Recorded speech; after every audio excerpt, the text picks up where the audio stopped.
দর্শক, লাইলাতুল কদর সম্পর্কে আমরা আরেকটু বিস্তারিত জানবো। জাতীয় মসজিদ বায়তুল মোকাররম থেকে আমাদের সাথে যুক্ত হচ্ছেন আশরাফুল আলম আকাশ।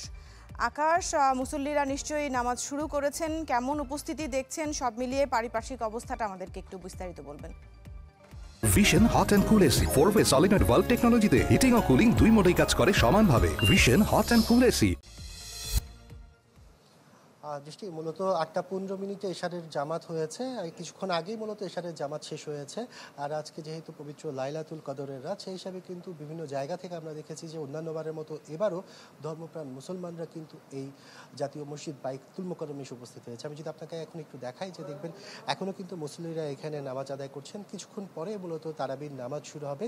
আর বাইতুল মোকাররমের নিয়ম অনুযায়ী আজকে কিন্তু এখানে 30 পারা যে খতমে তারাবি হয় সেটার কিন্তু আজকে শেষ পারা, মানে 29 পারা হয়ে গেছে, আজকে কিন্তু 30 পারার সেই খতমটি এখানে শেষ হবে। আর অল্প কিছুক্ষণের মধ্যেই মূলত তারাবির নামাজ শুরু হবে। এছাড়া যদি বলে রাখি, ঢাকার বিভিন্ন স্থান থেকে আমরা দেখেছি এখানে পরিবারের বাচ্চাদের নিয়েও কিন্তু যারা বাবারা আছেন, ভাইরা আছেন, বড় ভাইরা আছেন, তারা কিন্তু আজকে বাইতুল মোকাররমে এসেছেন।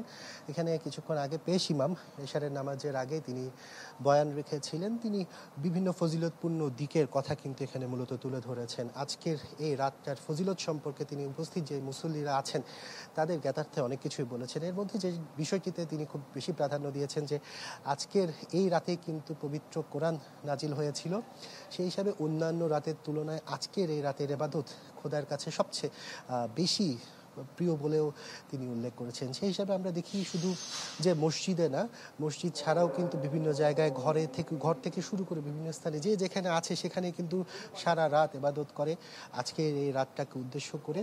সেই হিসাবে বলা যায় যে পবিত্র শবে কদর হিসেবে আমরা যেহেতু মুসলিম রাষ্ট্র, সেই মুসলিম রাষ্ট্র হিসাবে সব ধরনের মর্যাদা দিয়ে কিন্তু আজকে রাতটি উদযাপন করা হয়। এছাড়া যদি বলে রাখি, এখানে যারা মুসল্লিরা আছেন তারাও যেটি বলেছেন যে দেশ ও জাতির কল্যাণে তারা দোয়া করছেন। আর কিছুক্ষণ পর বলা যায় তারাবির নামাজের পর এখানে জিকির আজগার অনুষ্ঠিত হবে।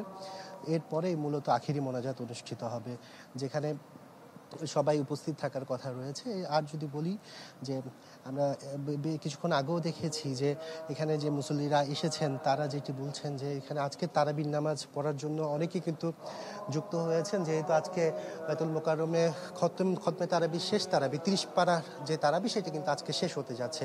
আর এখনই কিন্তু শুরু হয়েছে সেই তারাবির নামাজ। এই ছিল এখান থেকে সর্বশেষ।